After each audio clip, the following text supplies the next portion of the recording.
Hi everyone, today I'm making crumpets. Before I became a vegan back in 2011, I was actually a vegetarian for quite a few years. And my favorite breakfast at that time used to be either croissant or a couple of crumpets with a big mug of black coffee. So after I became a vegan, obviously croissants were out of the question because they're fundamentally made of butter. But crumpets is a different story.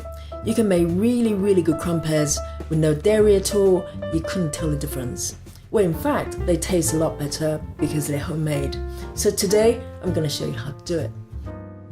So the ingredients you need would be, first of all, some flour, some plain white flour. Pick the organic one if you can. And you will need some nut milk. So I'm using almond milk, but you can use soya milk or maybe even cashew milk. Don't know about cashew milk because it's got more pronounced flavor and you kind of don't want anything that's too overpowering. So I'll recommend either almond milk or soya milk. And then you will need a tiny amount of baking powder and you need some yeast. So I'm using fresh yeast because I happen to have some in my fridge, but you can use dry yeast or even active yeast, and you need a tiny bit of salt. If you use dry yeast, you will need some sugar as well, a tiny bit of sugar to activate it. So equipment-wise, you will need a big bowl like this, and also you will need an egg beater. In my case, I'm going to be using the mixer because I'm lazy. So if you don't have a full mixer like this, you can just use a bowl with an egg beater. It works equally fine. And you also need a couple of egg rings like these. You can get them quite easily from Amazon. So these are, I think it's 8.5 centimeter in diameter. You'll need a couple of them. The number of crumpets you're going to end up with obviously depends on the size of your egg rings and how thick you make them. These should work fine. So first of all, you want to measure ingredients. With the flour, you need 225 grams.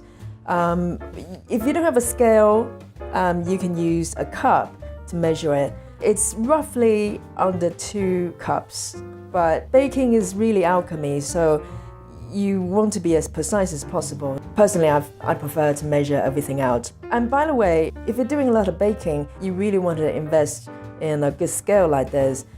I've got a digital scale like this. The base is quite compact, it's battery operated, and you've got a bowl that comes with it, which you can detach. So it's really compact.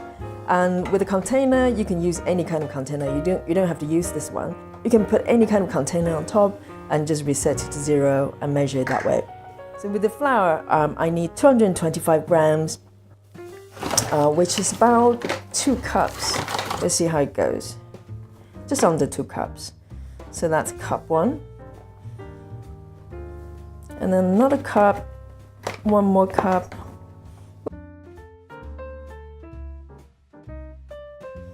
So about 226, that's fine.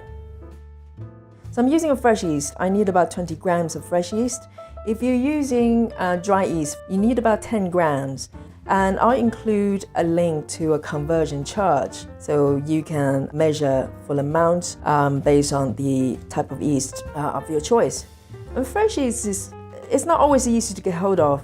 It smells really good. My local supermarket happened to stock them, so I take advantage of it. And that's precisely 20. Excellent.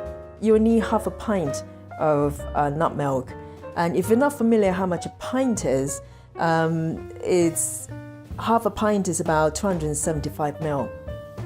So that's what you need. So I'm going to open this up. So I need half a pint. So that's about half a pint. So I put the flour into my mixing bowl. And inside the flour, we're going to add in a teaspoon of salt. Just 1 teaspoon would do, around this much. And then I'm gonna crumble the yeast into the flour. And then I'm going to pour the milk in as well. So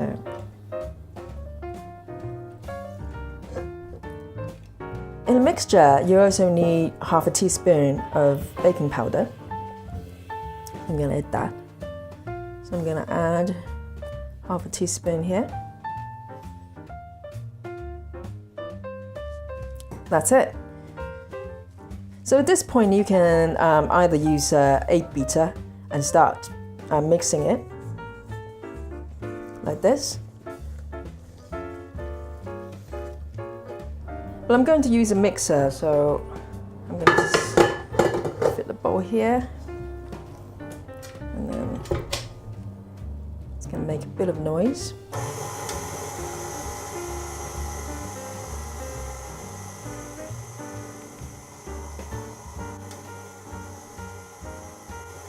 The batter looks a little bit thick, so I'm going to add some milk into it.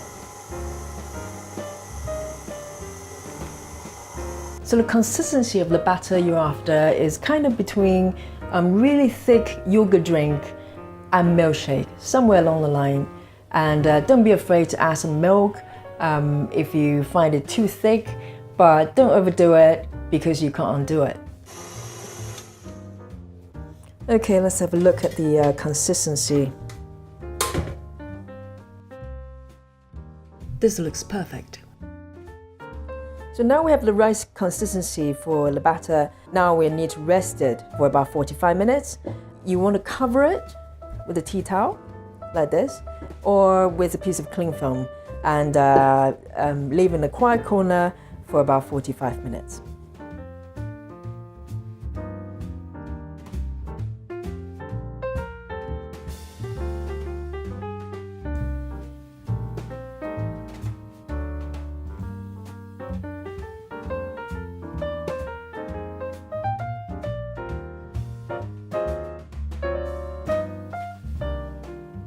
So I'm going to check how the batter is doing. So I'm going to lift the towel. So this is looking really good. You can see it's bubbling up nicely. So I think it's ready. So the length of time it takes for the batter to be ready, it could vary. So it depends on the room temperature, it depends on the type of yeast you use, and the combination. So if you check after 45 minutes it's not happening yet, then just leave it a bit longer, don't panic, and it will happen eventually. Today it's taken me more than an hour. So we're ready to make the crumpets. So I've got a frying pan here and my batter ready, and some oil on the side, and my egg rings. So I'm going to brush the frying pan with some oil before I turn the heat on. So just tiny bit, and then just cover the base of the frying pan evenly with a layer of oil. And I'm going to turn the heat on. So you want to keep the heat quite low so you're not going to burn the batter. While the frying pan is heating, I'm going to brush my egg rings as well. So slightly greased, and then place the egg ring in the frying pan. I'm going to do the same with the other one. So this will prevent the batter from sticking. There you go. So I'm going to cook 2 at a time. And once the frying pan is heated up, we're going to add the batter. I'm going to add 2 tablespoons in each ring to start with and see how it goes. So that's 1,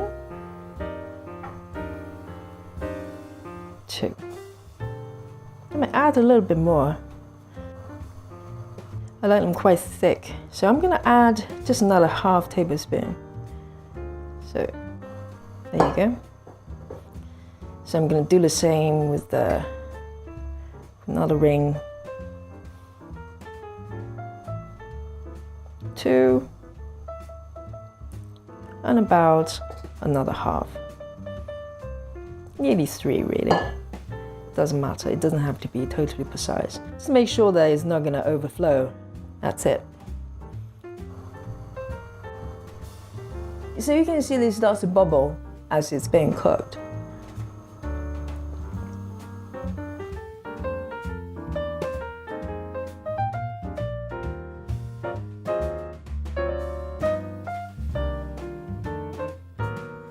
So once the bubbles are formed evenly on the surface, it's no longer runny, then it's time to flip them. So what you want to do first of all is to lift the ring. So you want to do it quite carefully. Use a fork and a knife just to remove the ring like this and put it aside, and then do the same. So when the crumpets are ready, there shouldn't be any batter that's kind of stuck on the surface of the rings. And now you want to flip them and cook the other side. So I'm going to flip them. Okay. So there you go.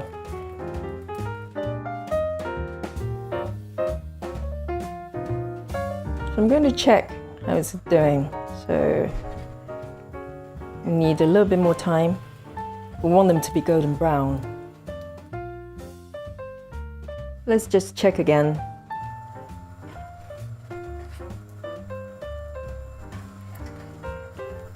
I think that's perfect. So I'm going to lift them up and put them aside.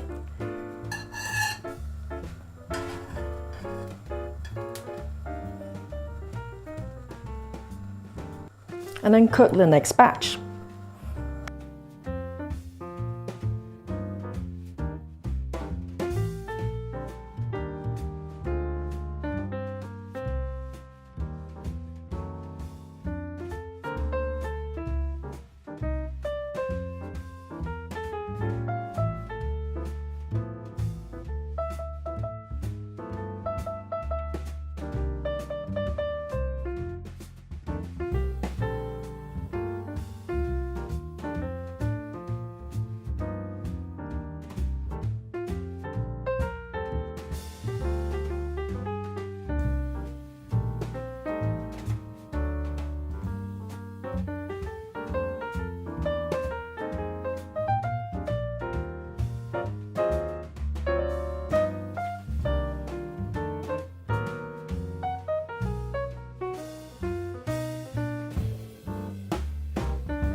So the crumpets are ready, and you can see they're absolutely gorgeous.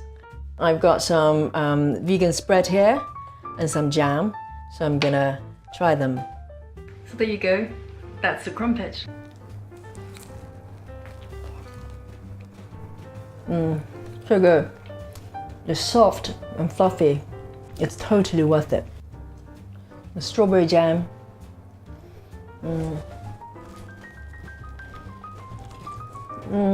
Oh,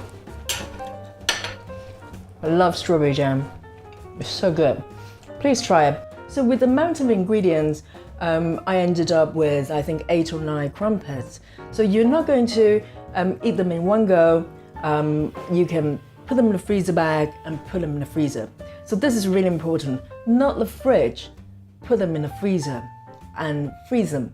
So when you're ready to eat them, just take them out and pop them in the toaster. They will come out as good as new. So I hope you like the video. See you next time.